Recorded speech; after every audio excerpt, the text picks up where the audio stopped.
Yes, my dear friend, welcome back to the channel. Very good morning to you wherever you are, on the continent of Africa, in Europe, in America, in Canada, Australia, already in Southeast Asia. Ladies and gentlemen, thank God it's Friday. Oh yes, Friday. But it looks like we Chelsea fans, we're going to be having a good rest this weekend. Our players will have a good rest. Yes, until midweek next week, when our next game against Copenhagen is coming on. But you see, a lot has taken place. The news item today is fully loaded. Fully loaded. And for you, that is asking, haven't I heard about John Obi? In fact, he said, he said what? Haven't I heard the news about our brother, Mikel Obi, on the Afcon and Gaga? My dear friend, I heard it, and I think I made a statement on this few days ago. Maybe you didn't watch that video. Yes, maybe you didn't watch that video. But I made a statement about this few days ago. The only thing is that there's so much to talk about. That's why I'm not able to touch on everything. As a matter of fact, I didn't go deep even into Jose Mourinho and Galatasaray issue. Meanwhile, it is a news item that I was expected to go deep into. But quickly, don't disrespect the Afcon. Don't disrespect the Afcon. You see, I see this as a warning from Mikel Obi to Gaga. And Mikel actually put this guy right. He really placed him where he belonged. This is an English player that has not won a single trophy for his nation. He has not won a single trophy for his nation. You want to disrespect our African Cup of Nations? What have you won? Even the Premier League, as a Liverpool player, you've not even won the league once in your career. In your entire career, you have not won a single trophy. I mean, a single Premier League for Liverpool. And you have the guts to disrespect Afcon.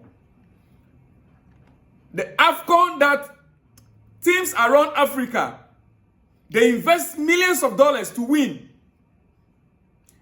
You see, even thank God Mikel has responded equally to him, because Mikel won and achieved much more than he achieved. Dear friend, it is as simple as that.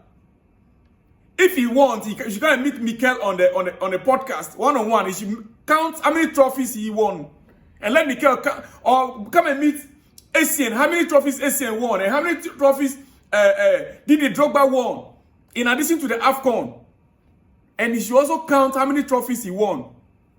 Because you are a British, you are English, and Africans came to the Premier League to play in the league. So you think you have the right to speak anyhow. Listen, let me add this. Minus the African contingent in the Premier League, the Premier League wouldn't reach where it is right now. I remember back then in those days, when we had players like Babayaro in the Premier League, when we had players like JJ Okocha. I personally watched JJ Okocha play for Bothrow Wanderers in early 2000. At my early ages, my early 20s, I was right there in UK. I personally watched Didier Drogba scored a wonderful goal for Bothrow Wanderers. Those were the times. You, Gaga, you have not won anything in life. Yes, if you were to be how do you call it?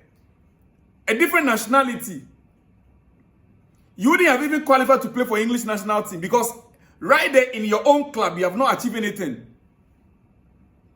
A trophy that nations are investing millions of dollars to win. You try to disrespect it. Do you know what it takes to win a trophy? You see, sometimes I can get very emotional about some of these. That's why I didn't even want to go into it in the first place.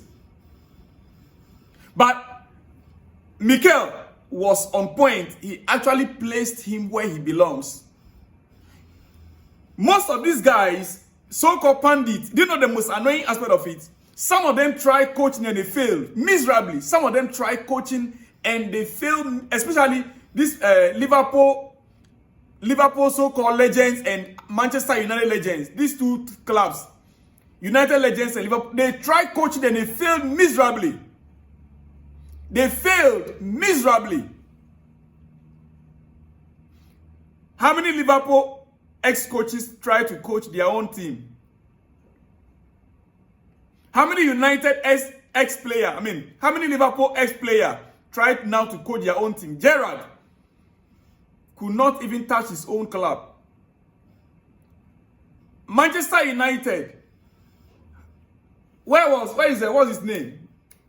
That one that talks anyhow, that use the word a billion what? Where are they?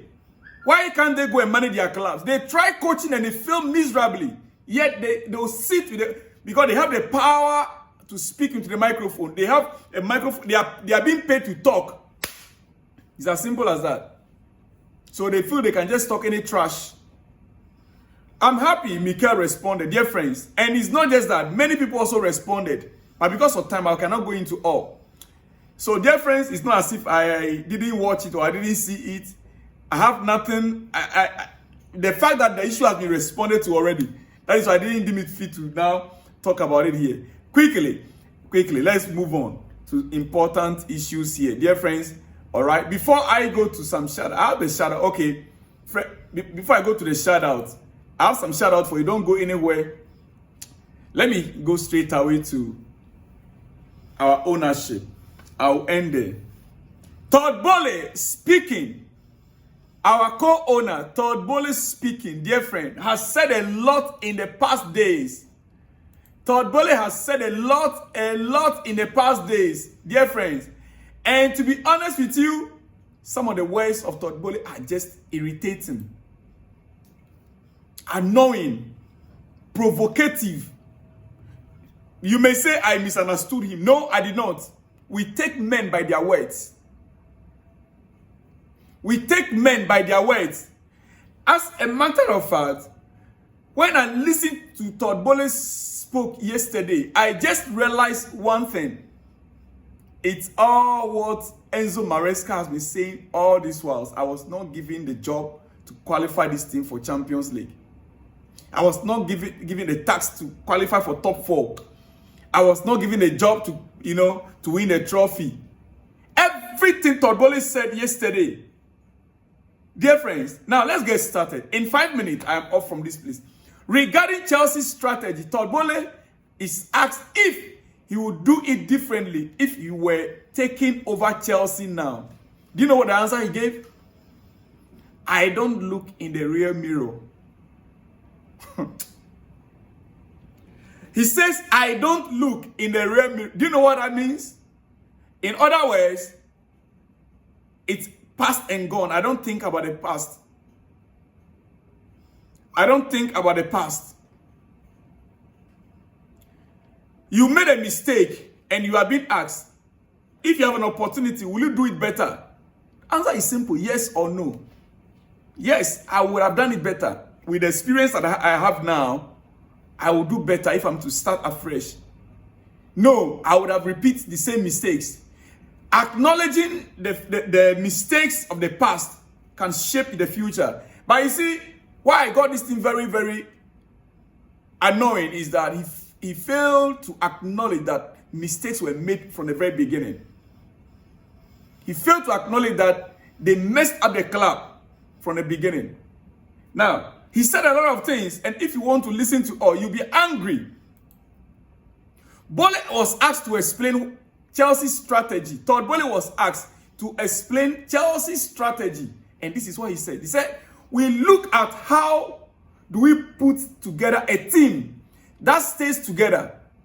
If you look at the great dynasties in sport over the years, they all had superstar captains for many years. They all have superstar captains for many years. And part of what we look at is how we find that superstar captain or player that can stay with the team for their career. Now, the question is, 3 years down the lane, have they successfully bought any superstar? Over 1.2 billion spent. Who is that superstar in this Chelsea squad right now that you can point out to me and say, Todd Boehly was right. They indeed bought a superstar. Okay. Where is the superstar captain that he tried to talk about here? Is it Rhys James, the academy player? Yes, if not for Rhys James' injury situation, he would have been up there, you know, as a defender. One of the best defenders in the world, one of the best right backs in the world, if not the best right back, a fully fit Rhys James. But will you put Rhys James on a superstar level? When you talk about superstar, then you should have been going in when the, how do you call it, this guy, Cristiano Ronaldo, was available. Yeah, when Mbappe was available, then we will know that you have indeed gotten superstar. For him to say great dynasties in sport over the years. So then where is our superstar after spending 1.2, 1.3 billion pounds? Todd Boehly, you are buying young prospects. 6 months down the lane, you sell them out. Let's continue. You understand why I am angry, and not just only me, dear friend. If you had listened to him carefully, you'd be more than angry. Todd Boehly on Chelsea's fans' criticism. Oh yes, he's speaking about you and I, our criticism of the club and the way they are handling the club. He said, I just think it is par for the course. Really? You just think it is par for the course? Really? Now listen, he says that the sooner you learn you are not going to keep all the people happy all the time, the freedom shows up. Okay. The sooner you learn, you are not going to be able to keep all the people happy at the same time. The freedom shows up. Really? I see. So whether the fans are happy or not, it is all about your happiness. You dump us. We, the fans, our happiness is not your concern. In as much as you are making your money. He said, we are just trying to execute a plan and recognize things aren't linear. And we are trending in the right direction. The trend is moving in the right direction. And that's the thing that really matters. That's the thing that really matters. Yeah, the trend is what matters to you guys. Because the trend is such that you sell now and then and you make profit. Every little pound you make is on the head of Chelsea fans. You are making profit day in, day out. Every moment you sell a player, there's a profit margin. You loan a player out, there's a profit margin. Oh, yes. So the trend is moving in the right direction. And that's the thing that really matters to you guys. Okay. In June, it will be 3 years in charge. That's not a lot of time. 3 years is not a lot of time for you. In 2 years, in fact, the first 3 seasons under Roman Abramovich, there were 2 Premier League trophies. In first 3 seasons under Roman Abramovich, there was 2 Premier League trophies in 3 years under your previous predecessor. And in 3 years, you have not even finished formulating the squad, the team, an unbalanced team. And you are saying you are just what? It will be 3 years in June that you are in charge. That's not a lot of time. Really? Oh my goodness. Especially when you get to 50, 60, 70-year-old in life. So, the older you get, 2-3 years doesn't really matter for you. Of the part doesn't really matter for you. You that is 60 years, 70 years now. So we that are younger than you, what concerns us, 3 years that we lost without winning a trophy, doesn't really matter to you that is 70 years old. Is that it?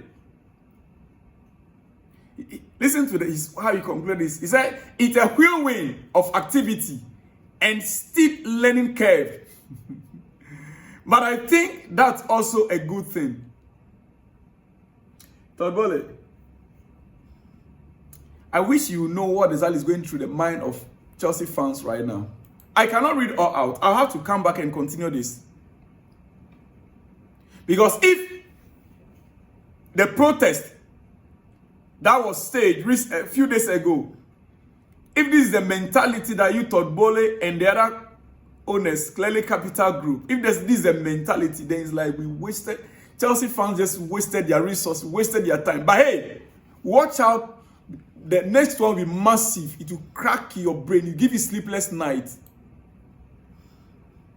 Todd Boehly, maybe you come up with an idea where every year you are in the Premier League, you get a share. So if you are relegated, you are still a partner. You see, these guys are only about money. They are proposing an idea where this is the idea they have in the franchise in the US. What's the name? This is their football. American football. This franchise they have there. I think even the NBA, they don't relegate them. You always have a share in it. Even if he is not suggesting that even if the team is relegated, the team should still have a share. It is all about share, profit. So they should initiate a way whereby at the end of the season, every club will be accounted for. Every club will get something from the Premier League as a share. Profits. Even if you are relegated. He says, so if you are relegated, you're still a partner in the Premier League. You get it? If you don't get it, forget it. This is the ownership we have right now in place. For those of us that were in love with Todd Boehly, thinking that he would have, we want the club to be taken away totally from the clearly capital and handed over to Todd Boehly and his group. The man has actually not, really know the club. He has no idea what Chelsea is about. Chelsea, we are not into projects. Chelsea don't have a project. We win trophies. Chelsea do not have projects. We win. What we do is we win trophies. Todd Boehly, we win trophies. Todd, he said on the most understood, the most misunderstood part of the Chelsea project. This is what he said. Todd Boehly on the most misunderstood part of the Chelsea project. Listen to him. He said the most misunderstood thing is we are thinking about measuring success in years. You have to think both short and long term.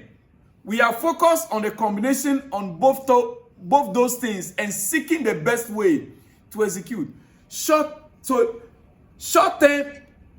3 years is not a short term for you, for these guys. So the project is being misunderstood by the fans. But the fans that are complaining that 3 years you have not won anything. So the fans now, the project is the most misunderstood part of the project, right? Because we are measuring success with the years that you guys bought a club.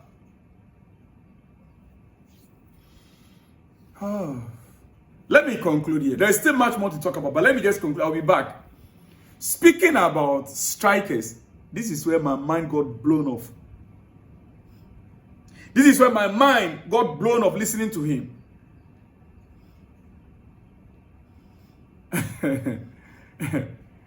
When he was asked about the squad and the striker position, do you know what he said? Strikers are hard to find. You don't go into the grocery store and say, I am going to get a striker. Should I use the word I'm supposed to use? Should I use the word? Todd Boehly is telling that we don't buy strikers in the grocery store, in the vegetable store. For those of you who don't know what in the vegetable supermarket. So we don't buy strikers in a supermarket. Oh, get it? You don't go into a grocery store and say, I'm going to get a striker. It is an amazing skill set, and you have to have the right mentality. Let me leave it here. I'll be back. Let me leave it here. I'll be back. Let me quickly go to some shout-outs. Yes. Come on. This guy. Strikers are hard to find. You don't go into the grocery store and find a striker. It is a unique skill set. Yes, we know. But the grocery store, we need to deal with that issue. But don't insult our intelligence. You spent 1.2, 1.3 billion pounds.